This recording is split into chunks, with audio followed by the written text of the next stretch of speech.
వృషభ రాశి వారికి ఈ వారం చాలా అనుకూలంగా ఉంది. వృత్తి వ్యాపారాల పరంగా మంచి స్థానాన్ని సంపాదించుకుంటారు. వ్యాపార అభివృద్ధి బాగుంటుంది. చిరాస్తులు పెరుగుతాయి. అనుకోని అవకాశాలు, అదేవిధంగా భూ సంబంధించిన స్థిరాస్తులు, కోర్టు వ్యవహారాలు ఏదైనా ఉంటే అవి సమస్యపై మీకు అనుకూలంగా తీర్పు వస్తుంది. వ్యాపార పరంగా అనుకూలంగా ఉంటుంది. రాజకీయ నాయకులతో పరిచయాలు ఏర్పడతాయి. ముఖ్యంగా సొంతంగా బిజినెస్ ప్రారంభించాలనుకునే వారికి కాలం అనుకూలంగా ఉంది. అయితే మూడాలు కాబట్టి డాక్యుమెంటేషన్స్ అవన్నీ పూర్తి చేసుకుని మూడాలు అయ్యాక పూర్తిగా వ్యాపారాన్ని ప్రారంభించడం చెప్పదగినది. అదేవిధంగా రియల్ ఎస్టేట్ రంగంలో ఉన్న వారికి, కాస్మెటిక్స్, బ్యూటిషియన్, వైద్య రంగంలో ఉన్న వారికి, టెక్నికల్, టీచింగ్ ఫీల్డ్ ఈ రంగాల వారికి చాలా అనుకూలంగా ఉంటుంది. వచ్చిన అవకాశాన్ని సద్వినియోగపరచుకోవడం చెప్పదగినది. ఖర్చులు అదుపులో ఉంటాయి. రావాల్సిన మొండి బాకీలు ఏవైతే ఉన్నాయో అది ఈ వారం వచ్చే అవకాశం గోచరిస్తోంది. పుణ్యక్షేత్రాలను సందర్శిస్తారు.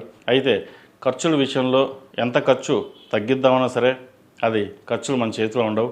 కాబట్టి అవి మంచి ఖర్చులకే భూ సంబంధించిన కావచ్చు, వస్త్ర ఆభరణాలు కావచ్చు కొనుగోలు చేస్తారు. సహోదరి సహోదరు మధ్య ఉన్న విభేదాలు ఎక్కువ అవుతాయి.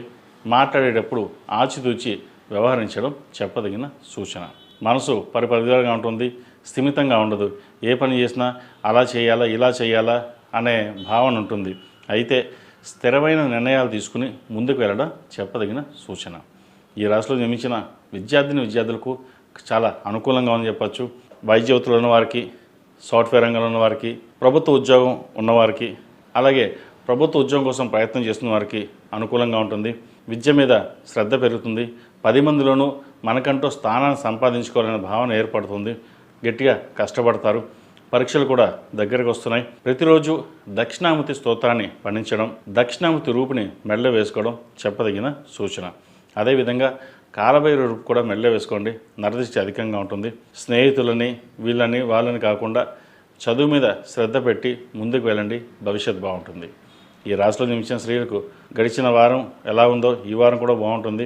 అదేవిధంగా వృత్తి వ్యాపారాలు చాలా అనుకూలంగా ఉంటుంది. ఆరోగ్యం కుదుటపడుతుంది. ముఖ్యంగా విదేశీ సంబంధించిన విషయ వ్యవహారాలు మీరు చక్కగా కలిసి వస్తుంది. H1B కావచ్చు, PR కావచ్చు, ఏదైతే ప్రయత్నాలు చేస్తున్నారో చక్కగా ప్రయత్నాలు ప్రారంభించండి. వైద్య వృత్తిలో ఉన్న వారికి అనుకూలంగా ఉంటుంది.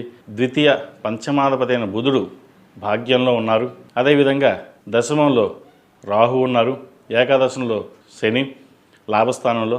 అయితే లాభస్థానంలో శని ఉన్నారు. నిదానంగా ఉంటుంది ఫలితాలు. అయితే ఏదైనా సరే స్థిరమైన ఫలితాలు సంపాదించగలుగుతారు. మనం ఇది చెయ్యాలి అనే ఒక పట్టుదల ఉంటుంది. అయితే ఎవరో వచ్చి ఏదో చెప్పారని దాన్ని పక్కన పెట్టి మళ్ళీ ఇంకో దాని మీద వెళ్ళడం అటు కాకుండా ఏదైనా సరే మనగానే ఉండాలి, కష్టపడాలి అనే భావంతో వెళ్ళండి. రాజకీయ రంగంలో వారికి కాలం కలిసి వస్తుంది. అనుకోని పదవి వచ్చే అవకాశం లేకపోలేదు. ప్రజాదరణ ఎక్కువ ఉంటుంది. అదేవిధంగా సంతానం సంబంధించిన విషయవహారాలు చక్కగా ఉన్నాయి. సంతానం వివాహ విషయంలో ఒక కొలిక్కి వస్తారు. మంచి సంబంధం కుదురుతుంది. అయితే సంబంధ విషయంలో జాతక పరిశీలన చేసుకుని ముందుకు వెళ్ళడం చెప్పదగిన సూచన. ఈ రాశిలో జన్మించిన వారికి కలిసి వచ్చే సంఖ్య 2, కలిసి వచ్చే రంగు గ్రే.